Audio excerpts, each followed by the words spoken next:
start with, can you forgive me for being in a wheelchair?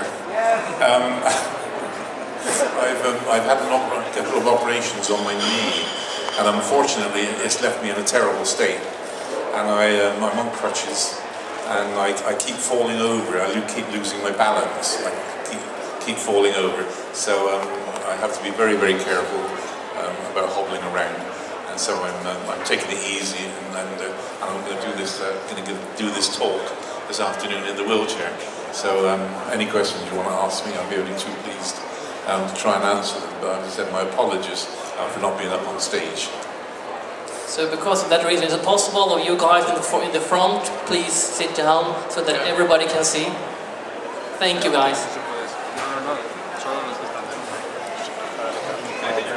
Yeah, I'm going to start up with the question that I think is on everybody's mind right now. The trailer for episode 7 was released yesterday. What do you think of the trailer and the fact that they continue the saga now when all known villains are dead and all heroes are old? Everybody came out keep coming up to me. They say, well, "Are you going to be in episode 7?" And I said, "Well, no, I got killed off in 6, so there's not much chance of me being in episode 7." And so really, I basically heard very, very little about what was happening, on the movie. It was all being filmed at Pinewood Studios, and of course, I didn't get one invite to go down to Pinewood Studios to see what was going on. So I didn't meet anybody, and I didn't know anybody or anything like this at all. And I saw the trailer this morning, just on. I think I was on TV at the hotel, and I really didn't think anything of it at all. I just thought it was very naff, to be honest. I didn't think it did much for the film, and because it didn't introduce you to any of the major characters or anything like this at all. No, I wasn't very impressed at all. Not with the trailer. Did anybody here see the trailer? Have you all seen the trailer? Okay. Well, come on. What's your opinion of it? Did you like it? It was a teaser. Did you think it made episode 7 look as though it was going to be a great movie? Yes. Did you? Yes. One. I forgot one.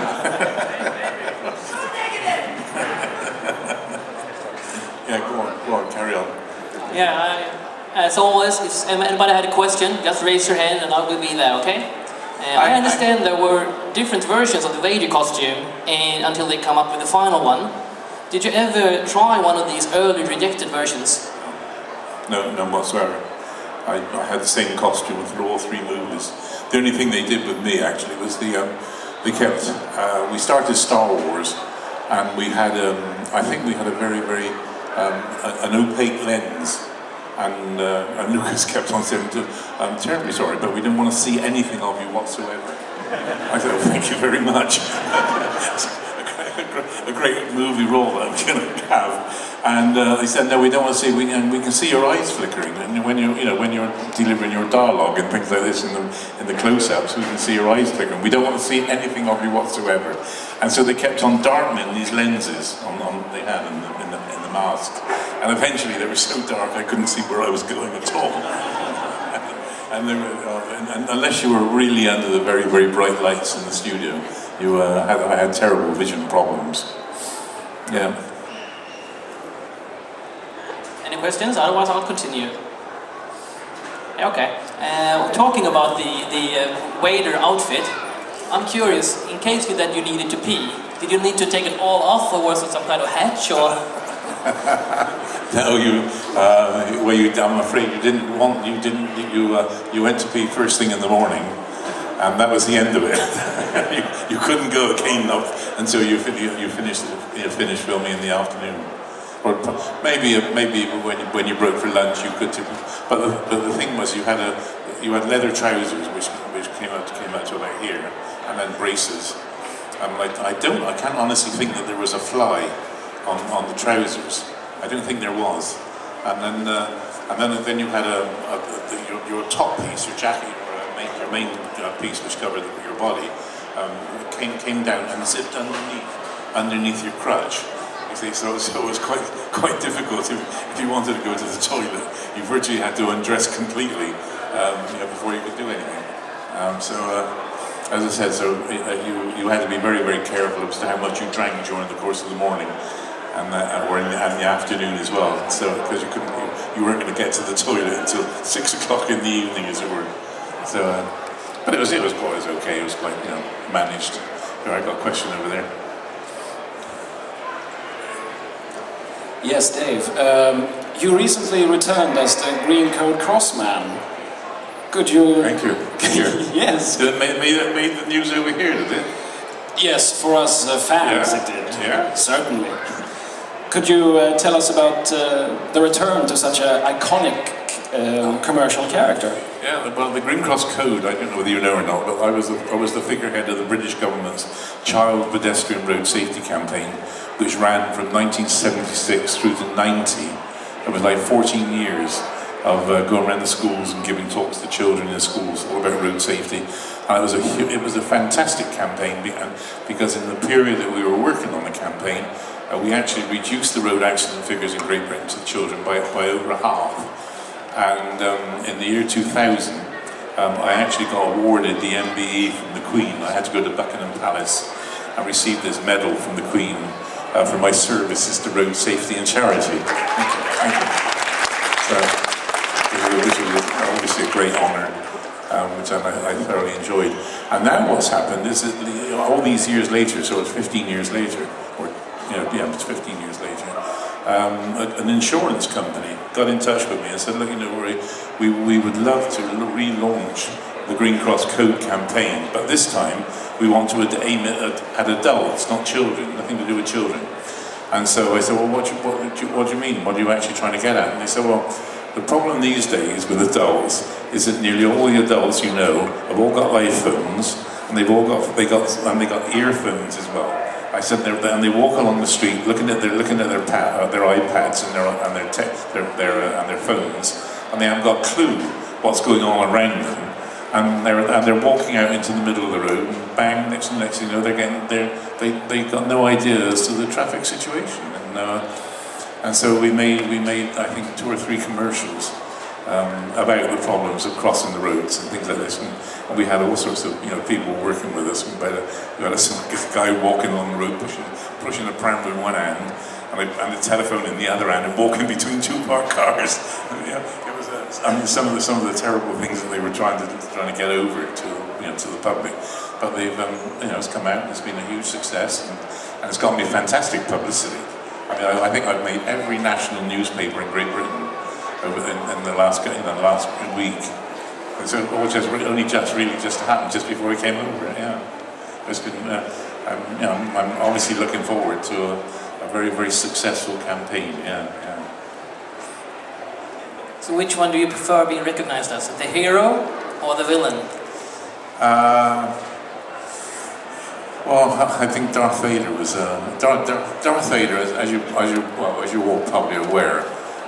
Darth Vader is now regarded as the ultimate screen villain of all time, which is a fantastic accolade for someone like me to have, And it's the sort of thing, being Darth Vader, that enables me to do virtually anything I want to do. I mean, it's an incredible opening to work, and people want to meet you, and people want to talk to you, and people want to interview you, and things like this. I'm in a very, very happy situation at the present moment. I really am, purely and simply because, as I said, with Darth Vader has been so good to me. I'm traveling all over the world. If I want to, I can be somewhere different in the world every weekend. I get so many requests to do these shows like this all over the world, and unfortunately at the moment I'm having a few problems, so I'm restricting the number of foreign trips I do, but I'm still doing them all.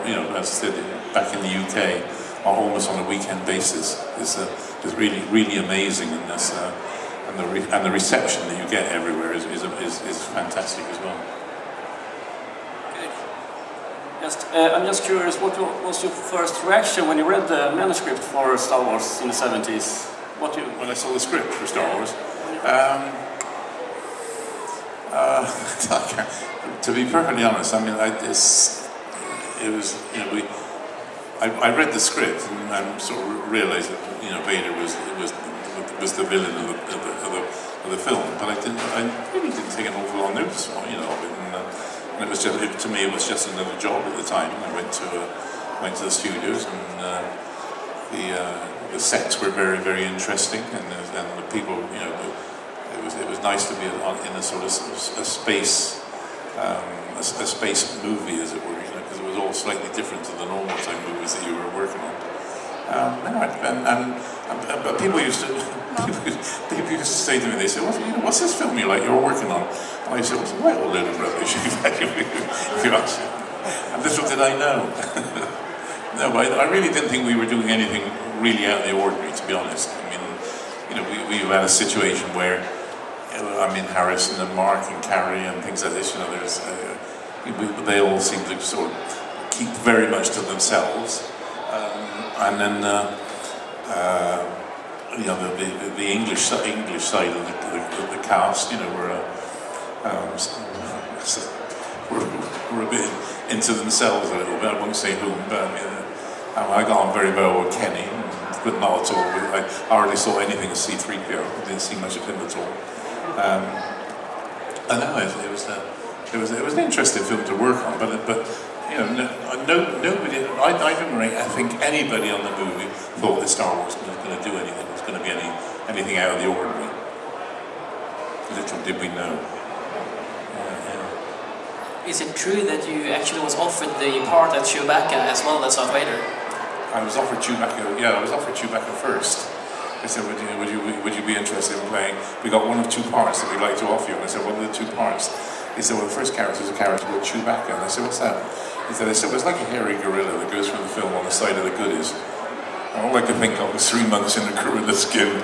And I said, no. I said, what's the other one? And they said, well, the other one's the big villain of the film. Character called Darth Vader. I said, don't say any more, George. I'll have the villain's part. And that was it. There was no question of it. On the other hand, I think obviously Peter Mayhew came in and made a wonderful job. Did a wonderful job of Chewbacca. I often think as to whether I would do the same, if I would have made the same sort of success of Chewbacca as we had them with Vader. It was quite an interesting choice to have. Yeah. I know a good question over here. How did you feel when you knew that they weren't going to use your voice? Well, the voice situation annoys me intensely. It really does. Because what actually happened is I did the voice all the way through all 3 movies, all right? And I learned all the dialogue and I delivered all the dialogue. And I kept on saying to George, what are we going to do about the voice, George? Because everything I'm saying is coming through the mask. It's all from behind the mask. And I said, it's okay, all the other actors can hear me. And they all get the gist of what we're doing. I said, but obviously it's no good for reproduction purposes, you see. And he said, oh, no, don't worry about this. I said, no, we'll go into the sound studios and re-record all your dialogue at the end of the movie, you see. So I automatically assumed that it was me that was going to go into the sound studios and re-record all the dialogue, do the dialogue properly in the studio situation. Anyway, what happened was they got to the end of the movie, and then of course there was a mad panic because they wanted to get back to America to get all the special effects that they wanted in the States. And when they chased back to America, they suddenly realised that they hadn't overdubbed my voice. I hadn't done the overdubbing of the voice, you see.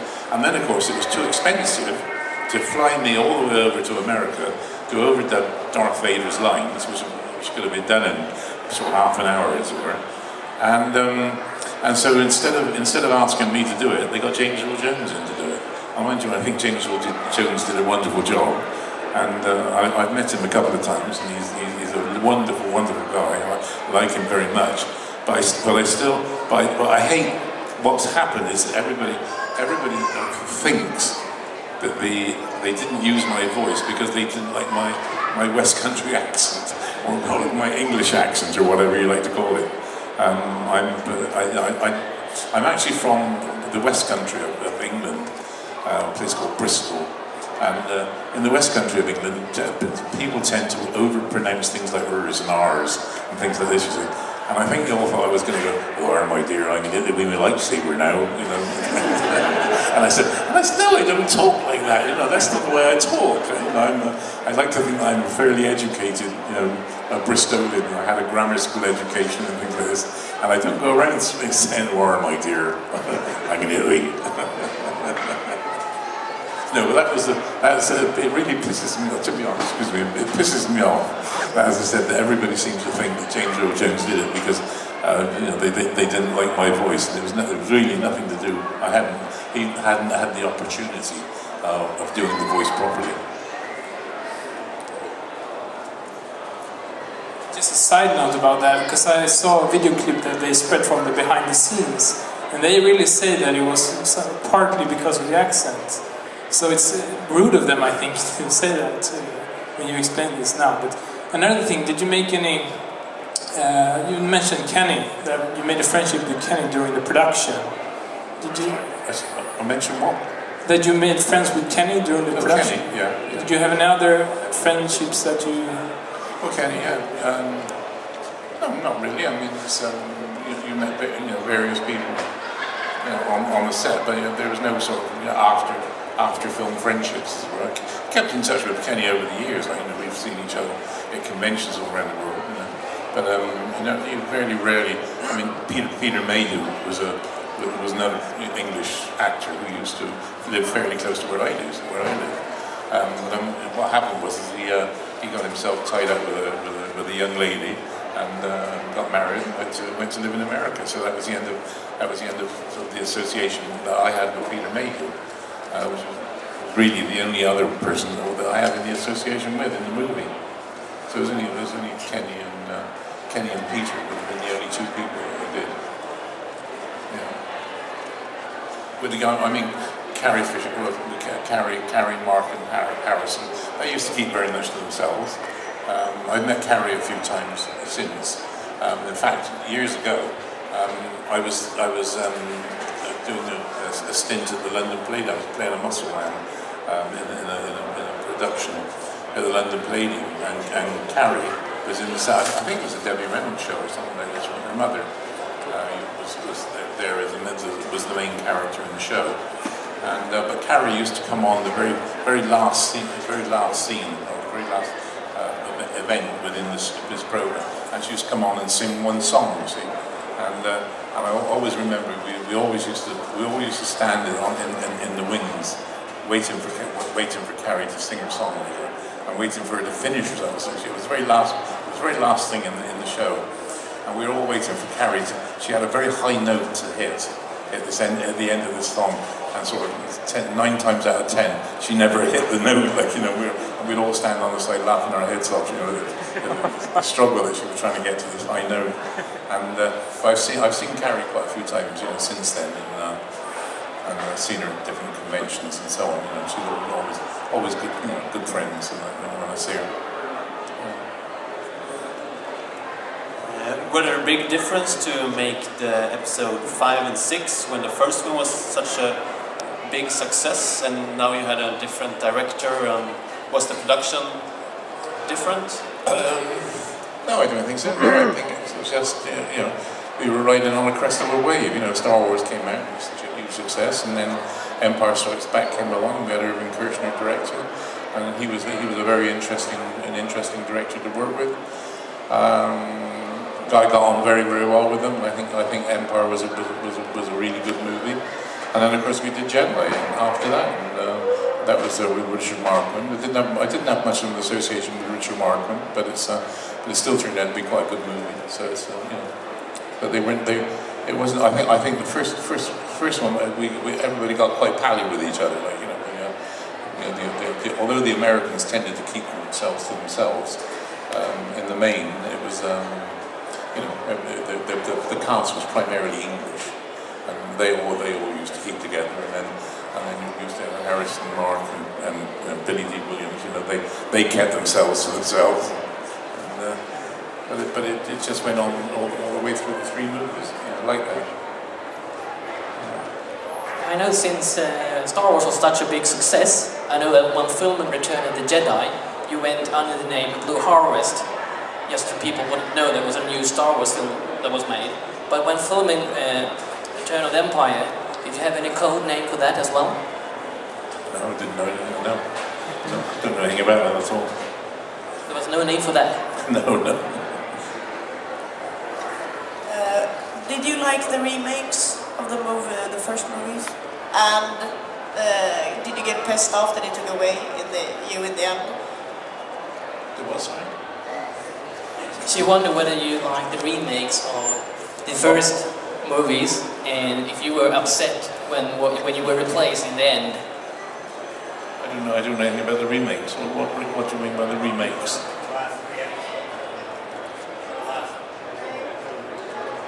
The remake of episode 4, 5 and 6. 4, 5 and 6. When Sebastian Shaw was in the end instead of you. Don't know, I've not. Oh, no. That's correct. That is correct. Yeah. Which scene was your most favorite scene to film? Oh, I can't tell. It's so long ago. I can't remember that much about it, to be perfectly honest. I don't know. No, that needs a lot of thinking about. Yeah. Because I mean, on 3 movies, you did 3 movies, and so. Don't forget that. I mean, I did lots of other movies besides Star Wars. I mean, you can talk about Stanley Kubrick's Clockwork Orange, for instance. You know, I remember a lot more about Clockwork Orange than I do about working on Star Wars. To be honest, you know. I think, yes, there's a question. Yes. What's your favorite scene in Clockwork Orange? Well, I'll tell you, one of the nice scenes. I had a very nice association with Stanley Kubrick. But when we started the movie, everybody was frightened to death of Stanley. Everybody was really frightened to death of him because he's a bit of a tyrant, and he's a hard taskmaster. And there's a story that goes around about Stanley. It says they refer to him as Mr. Umpteen Takes Kubrick, because they say he's never be satisfied with 1 take. If 20 takes will do, and he'll shoot, overshoot, and overshoot, and overshoot. See, and so we were all a bit wary about how he was going to work, and he tended to, as I said, to do the scenes lots and lots and lots of times. Yeah. And then we got to a stage where I had he came up to me one day and he said, this is the scene where you're going to carry Patrick McGee down the stairs in his wheelchair. I said, pardon? He said, you have to carry this Patrick McGee down the stairs in his wheelchair. I said, oh, well, hang on. Whoa. I said, hang on a minute. I said, Patrick McGee must weigh at least like 180 pounds, like, you know. And I said, you want me to carry him down 3 flights of stairs? See? And I said, and then put him down on the floor, then wheel him into the table, and then hold a dialogue scene. He said, yes.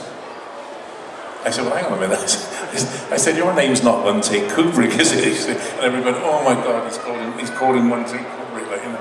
And Stanley just turned around and said, look, he laughed, and he said, we'll do it as quick as we can. I think we did it in about 6 takes.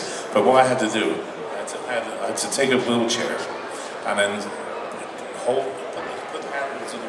put the handles of the wheelchair over on my shoulders. Then I had to pull the wheelchair into myself, right? And then this actor, Patrick McGee, as I said, he must have weighed about 160, 180 pounds.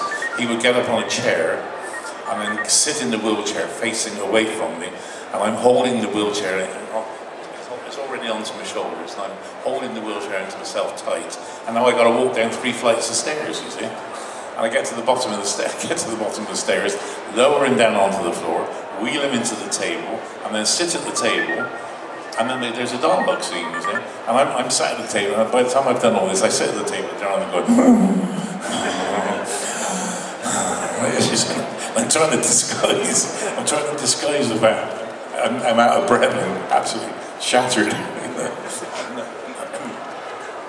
And I said to Stanley, I said, look, Stanley, I said, I'm not going to do this scene 19 times, like, you know. And he said, don't worry, he said, we'll shoot it as quick as we can. I think we shot it about 5 or 6 times, you know. But as I said, every time I got to the table, it was like, I'm sat at the table trying, we're supposed to be at supper, you know. And I was sat at the table and I'm going,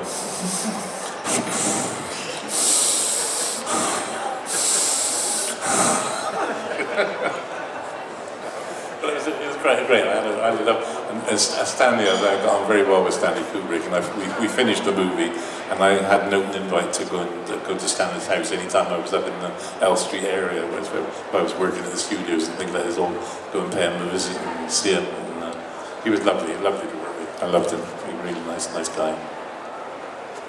We've got time for one final question. Do we have any? No question at all? Anyone? Okay, in that case, I'm curious to know that I know that you have won the British heavyweight weightlift title. Yeah, that's my early career. Yeah, I was a bodybuilder years ago when I was a boy. Well, not boy. When I was getting older, I got very interested in bodybuilding when I was about 17, 18. I started exercising and training, and my big ambition in life was to win a bodybuilding competition. And so I trained and trained and trained, and I started entering what they call junior Mr. competitions to start with. And I was quite successful. I never actually won anything, but I was always like in the first second or third, something like this. And then of course as I got older, so you then enter what they call the Mr. competitions, which is like over 18s, as it were. And then training went well, and I was getting progressively bigger and a bit more muscular and things like that. My biggest problem was I was 6'6", and I had to make put on so much weight to look proportionate as the smaller guys. The smaller guys only got put on maybe 15-20 pounds in body weight, and they look great. With me, I was having to put on 40-50 pounds of weight in order to look any good. But eventually, as I got good enough to be invited to enter the Mr. Universe contest, which I did. And then, thank you very much. Thank you very much. And then I think I got a bit despondent about bodybuilding competitions, and I changed over. I was getting quite strong at the time, so I changed over to competitive weightlifting, and I became the British heavyweight weightlifting champion. So I was very, very pleased with that. And I went to the European. I competed in the European Championships, and I competed in the World Weightlifting Championships. I had a very interesting career as a weightlifter, and then I started. Then I opened up my own health studios and had my own weight training gymnasiums in London. And I finished up with. I had an exercise consultancy in Harrods, which is one of the greatest stores in the world. I had an exercise consultancy in Harrods. I had a gymnasium at Grosvenor House in Park Lane, which is one of the most